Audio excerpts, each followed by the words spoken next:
कहानी नीरू की है। पंजाब की नीरू की शादी दिल्ली के राहुल से होती है।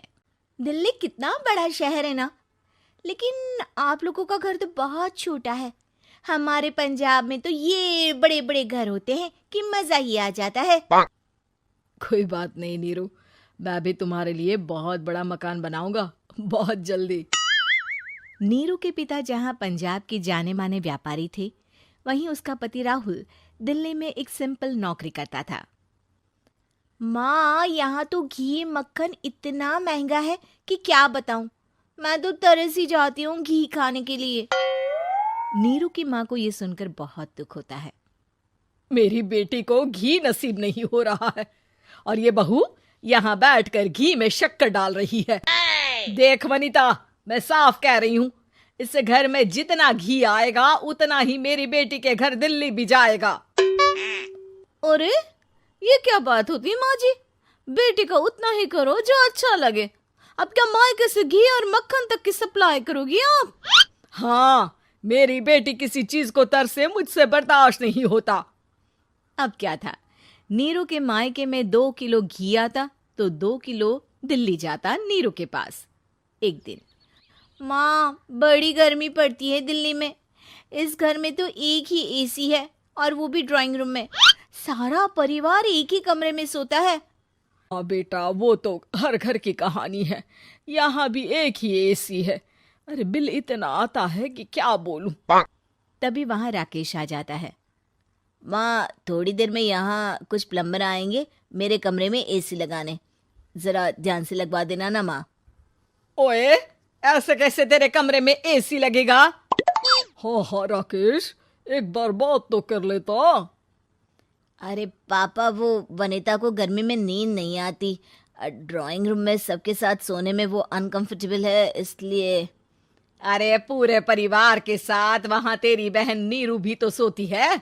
वो नहीं हो रही क्या अनकंफर्टेबल? समझ रहा है ना? अगर एसी लगेगा तो एक दिल्ली में तेरी बहन के कमरे में भी लगेगा, तभी तू लगा सकेगा। राकेश वनिता को सारी बात बताता है। वनिता करती भी क्या, मन मारकर बैठ जाती है। माँ, ये लोग ठीक नहीं है, क्या करूं मैं? अरे बेटी, यहाँ आ जा, तू यहाँ आकर रह ले। अरे छोड़ दे ऐसे पति को। कैसे छोड़ दूं माँ? समाज क्या कहेगा, लोग क्या कहेंगे? वैसे भी मेरा एक बेटा है मयंक। अरे हटा बेटा, तेरी उम्र ही क्या है, इतनी परेशान रहेगी तो काम कैसे चलेगा। खैर, बात आई गई हो जाती है। माँ को लगता है कि नीरू ठीक है, तो वहीं नीरू के मन में एक ही लाइन चल रही होती है, यहाँ आजा। माँ ने तो बोल ही दिया है कि यहाँ आजा। बस मयंक थोड़ा सा बड़ा हो जाए, इन गरीबों को छोड़कर मैं वापस माँ के पास ही चली जाऊंगी। वो इसी सोच में बाजार में चल रही थी कि मैम, आपका दुपट्टा जमीन को छू रहा है। नीरू जैसे ही उस लड़की की तरफ देखती है, देखती ही रह जाती है। हाय रे, कितना सुंदर लड़का है ये। अब क्या हुआ? मैंने कहा आपका दुपट्टा। तो खुद ही उठाकर दे दो ना। लड़का समझ जाता है कि नीरू उस पर फिदा हो चुकी है। वो उससे उसका नंबर लेकर चला जाता है। अब क्या था, नीरू और रोहित में लगातार बातें होने लगती है। मैं हरियाणा का रहने वाला हूँ, यहाँ एक बड़ी कंपनी का मैनेजर हूँ। अच्छा, और कितने बच्चे हैं तुम्हारे? बच्चे? अरे मेरी तो शादी भी नहीं हुई है। तुम बताओ, शादी करोगी? नीरू शर्मा जाती है। अब लेकिन मैं तो पहले से ही शादीशुदा हूँ। मुझे फर्क नहीं पड़ता, बस तुम शादी कर लो, भाग चलते हैं।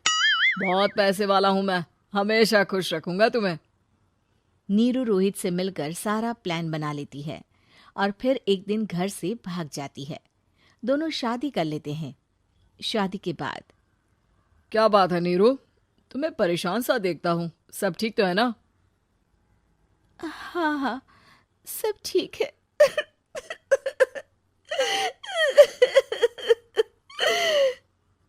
ये कहते कहते ही वो रोने लगती है। अरे क्या हो गया, रो क्यों रही हो? मैंने तुमसे एक बात छुपाई है। और वही बात अब मुझे परेशान कर रही है। रोहित, मेरा एक बेटा भी है, उसका नाम मयंक है। क्या बात कर रही हो? ये तुमने मुझे पहले क्यों नहीं बताया? देखो नीरू, मेरी माँ को मैंने ये नहीं बताया है कि तुम शादीशुदा हो। बच्चा मैं मैनेज नहीं कर पाऊंगा। नीरू को समझ में नहीं आता कि वो क्या करे।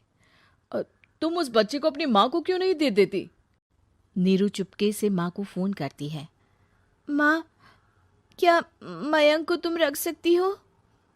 बेटा, मैं राकेश के साथ बात करती हूँ।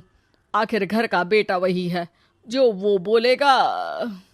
वैसे भी बेटा, तूने जो किया है ना, उसके बाद से पूरा घर तेरी बुराई कर रहा है। मैं भी अब किसी से तेरे लिए लड़ नहीं सकती। राकेश बेटा, नीरू ने तो जो किया बहुत ही बुरा किया, लेकिन मैं सोच रही थी कि क्यों ना मयंक को हम यहाँ ले आए। तभी वनीता बोल पड़ती है। वाह जी, ऐसे कैसे यहाँ ले आए? यहाँ क्या भंडारा भरा है? और जिस बच्चे की माँ ने नहीं सोचा, उसके लिए हम क्यों सोचे? नीरू को एक बार तो अपने बच्चे के बारे में सोचना चाहिए था ना। अरे लेकिन तेरे पास भी तो लड़का नहीं है ना वनीता।